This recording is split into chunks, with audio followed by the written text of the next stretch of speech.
The learning goal for today's lesson is I can rename mixed numbers and fractions greater than 1. I can rename mixed numbers and fractions greater than 1. Will you please write this learning goal down in your notes? Let's look at our first question. Mr. Borland has 2 3/6 loaves of cornbread. Each loaf was cut into 1/6 size pieces.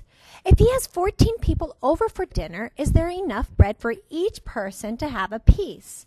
So we want to know, is there going to be enough for each person if there are 14 people that are coming over for dinner? Now let's look. He has 2 whole loaves and 3/6 loaves of cornbread. So I went ahead and made a model to show that if he had 2 whole loaves, here's loaf 1 and here's loaf 2, he's going to cut them into 6 because look right here at my denominator. My denominator tells me that my wholes are cut into equal parts and we're going to cut them into 6. So I'm going to go ahead and write here that each one is 1/6 of the whole. And if you add up your unit fractions, you're going to see that 1/6 plus 1/6 plus 1/6 plus 1/6 plus 1/6 plus 1/6 does in fact equal 6/6, which equals 1 whole.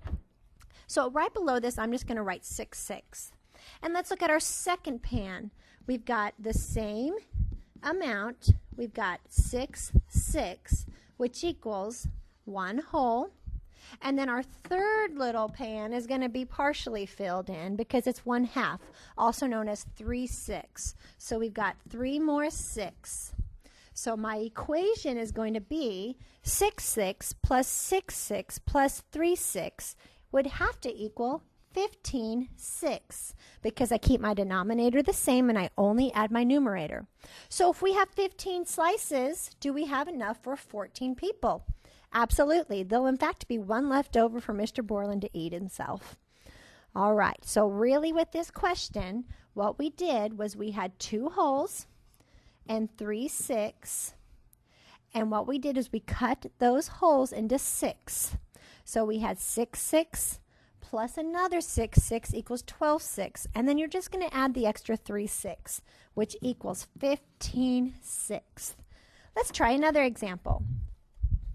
To weave a bracelet, Kaylee needs 7 pieces of colorful thread. Each piece of thread must be 1/3 of a yard long. How much thread should she buy to weave the bracelet? So our sum of our fraction of units is going to be 1/3 yards long, and she needs 7 pieces. So our equation would really be 1/3 plus 1/3 plus 1/3 plus 1/3 plus 1/3 plus 1/3 plus 1/3 would equal 7/3. But we want to know how many 1/3 it'll take to make the whole. So we want to know the total amount. So look at this example right here. And I'm going to say that each one of these parts is worth 1/3. Now stop right there. If we have 1/3 plus 1/3 plus 1/3, we've learned that that equals 3/3, which equals 1 whole. So I'm just going to quickly shade right here to show that that equals 1 whole. Do you see that? And this is going to be 1 whole. So there's my 1 whole. Now if I want to shade another 3/3, I'll make it a different color. 3/3 equals another whole. Do you see that? So if this is going to be another 1/3, 1/3, and 1/3, that makes my second whole yard. So now she has 2 whole yards, and here's our fraction that's left over, 1/3. So I could say 7/3 is the same thing as saying 2 wholes with 1/3. Do you see how we drew that model to figure that out? Let's try another example. There's no model here for you to see, but I'm going to show you how you can draw a model to prove it. This says write the mixed number as a fraction.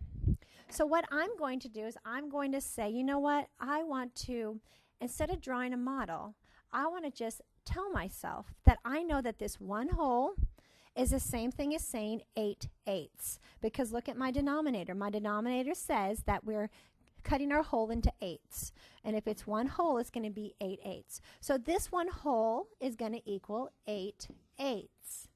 And now we just have to add the extra 1/8 to our 8/8. So 8/8 plus 1/8 would equal 9/8. So we could say 1 1/8 is the same thing as 9/8. Let's look at the next example. 1 whole and 3/5. What is my whole going to be cut into? Fifths. So 1 whole is the same thing as going to be 5/5.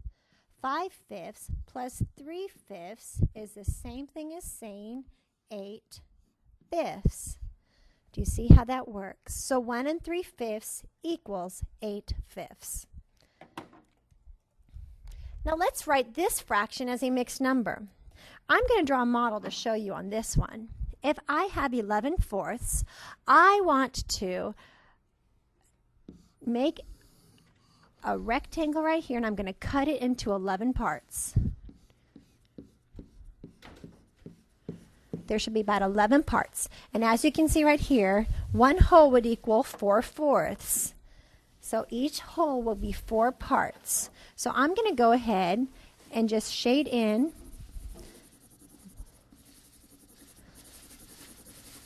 now there's 4/4, so this 4/4 right there is going to equal 1 whole. Let's try another 4/4. Do you see how this 4/4 would also equal 1 whole? And now let's do my final fourths. And this is just going to be 3/4. So as you can see, 11/4 equals 2 wholes with 3/4. Do you see how our model shows that? So if it's an improper fraction, you just divide your 11 parts. You just make 11 parts, and you're going to group them into groups of 4 to show 4/4, because 4/4 equals 1 whole, another 4/4 equals 1 whole, and then we have 3/4 left over. And now let's go to the next example, 6/5. If I have 6/5, I want to draw a model that's going to be cut into 6 parts. And I want to circle a group of 5, because I know 5/5 equals 1 whole. So here's 1, 2, 3, 4, 5/5. 5/5 equals 1 whole. And notice how there's still 1 extra 5th left over. So this will be an extra 1/5. So I could say that 6/5 is the same thing as saying 1 whole and 1/5 left over. Hope that makes sense. So here's what I want you to do for your practice problems. I want you to write the mixed number as a fraction. If you need to, you can draw a model. So you would write, the 2 wholes and 2/3 as an improper fraction. And then for question number 2, I want you to write the fraction as a mixed number and draw a model if you need to. It's 13/10. How would you write that as a mixed number? If you need to, go back to the slides right before this slide and just look again on how to do it or how to draw your models, just to be sure that you did it correctly. And we'll see you tomorrow in class. Have a great night.